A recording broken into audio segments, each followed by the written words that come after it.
जब मैं पद यात्रा में राहुल जी के साथ आया था और उस समय से लगा है कि यहाँ परिवर्तन का माहौल है। 40% कमीशन बाजों से यहाँ की जनता त्रस्त है, उसे सबक सिखाना चाहती है और उस समय का इंतजार कर रहे थे और ये समय आ चुका है। 10 तारीख ज्यादा दिन नहीं है। मैं समझता हूँ कि कर्नाटक के मतदाता बिल्कुल इंतजार कर रहे हैं 10 तारीख का और ये भारतीय जनता पार्टी जो 40% कमीशन की सरकार है उसे जड़ से उखाड़ फेंकेंगे। और मैं तो ये भी कहना चाहूंगा कि ये इन लोगों को ऑपरेशन लोटस करने का मौका जनता नहीं देगी और हंग असेंबली भी नहीं होगी और थिन मेजॉरिटी भी नहीं होगी, बल्कि इस समय कांग्रेस को पूर्ण बहुमत और 2/3 से अधिक की बहुमत की सरकार मतलब आशीर्वाद जनता देगी और 2/3 बहुमत से हमारी सरकार बनेगी। कांग्रेस के भी मॉडल की बात कर रहे हैं, कह रहे हैं कि जो कहते हैं उसको हम इम्प्लीमेंट करते हैं। जी, हो पाएगा सर? बिल्कुल हो पाएगा। हमने छत्तीसगढ़ में किया, कोई विश्वास ही नहीं करता था कि वहां किसानों की ऋण माफी होगा। 19 लाख किसानों के 9-9.5 हजार करोड़ रुपए माफ 2 घंटे के भीतर में हमने कर दिया। 2500 रुपये क्विंटल में धान खरीदने की बात राहुल जी ने कही थी, उसको हमने अभी पिछले 4 साल से हम खरीद रहे हैं। और जो बिजली बिल की बात है 200 यूनिट तक के हम दे रहे हैं। 3200 करोड़ के अभी तक के हम सब्सिडी आम उपभोक्ताओं को दे चुके हैं। जो राशन देने की बात कही गई है 10 केजी पर यूनिट और वहां हम 35 किलो प्रति परिवार देते हैं, तो अभी तक 5000 करोड़ से अधिक की सब्सिडी हम उसे जनता को लाभान्वित कर चुके हैं। तो और जो बेरोजगारी भत्ता है अभी मैं 30 तारीख को किस्त जारी करके आया हूं, जिसमें 16 करोड़ रुपया 70,000 जो बेरोजगार हैं उसको मैं देख आया हूं।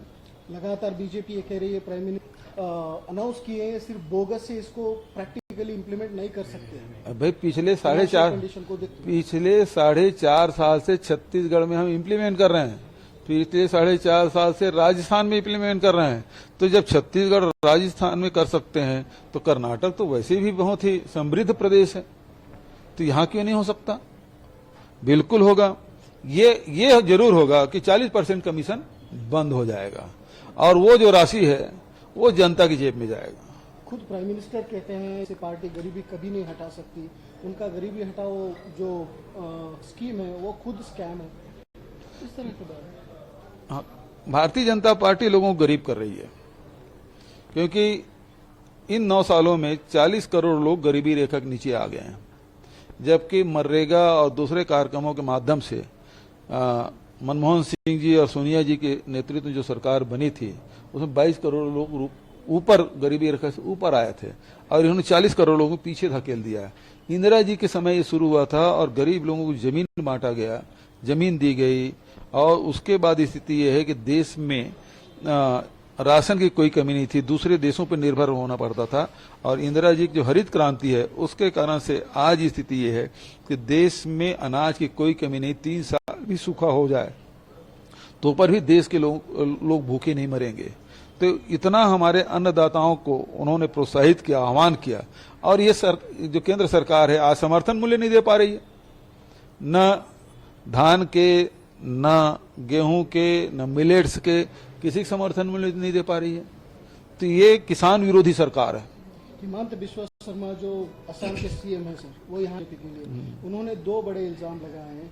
ये कहते हैं कि जो खुद 20 साल से नहीं खड़ा हो पाया वो कांग्रेस को क्या गारंटी दे पाएंगे। राहुल गांधी, उनके माताजी उनको खड़ा करने में बहुत कोशिश कर रही है 20 साल से। हेमंत बिस्वा शर्मा उससे बड़ा लालची आदमी दूसरा है ही नहीं। वो सत्ता के लालच में कांग्रेस पार्टी छोड़ दी, जिस कांग्रेस पार्टी ने उसको पहचान दी, क्या नहीं दिया कांग्रेस पार्टी ने उसको।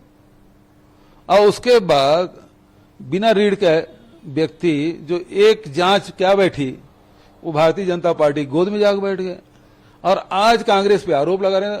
अरे आपकी पहचान ही कांग्रेस पार्टी से रही है, आप दल बदलू सोनिया गांधी पे और राहुल जी पे आरोप लगाएंगे, उसकी नैतिकता है क्या जो आरोप लगा दे? यहाँ पे सर बहुत सारे मुद्दे को बीजेपी उठाए थे, उनमें मेन चीजें हैं सर PFI, बजरंग दल, खाद, ऐसे चीजें जो डेवलपमेंट के बारे में बात नहीं हुए थे। कल परसों आपके जो हिमंत बिस्वा शर्मा जी है उन्होंने कहे हैं कि जिस तरह DK शिव कुमार जो है आपके प्रदेश कांग्रेस कमेटी के चेयरमैन प्रेसिडेंट, उन्होंने अगर उनको अधिकार दे दिए तो PFI का राज बन जाएगा कर्नाटक। ये हमेशा भय की राजनीति कर, भय दिखा के वोट लेना चाहती है। दूसरी बात, लव जिहाद की बात कर रहे हैं, इसके जितने बड़े नेता हैं उसके सबके बेटी या बेटियां, बेटे बेटियां वो शादी किए हैं, तो इनके जब बेटी शादी करे तो अपने दामाद को सांसद बनाते हैं, विधायक बनाते हैं, मंत्री बनाते हैं, और दूसरा यदि कर ले तो उसके लिए फिर राजनीति करते हैं।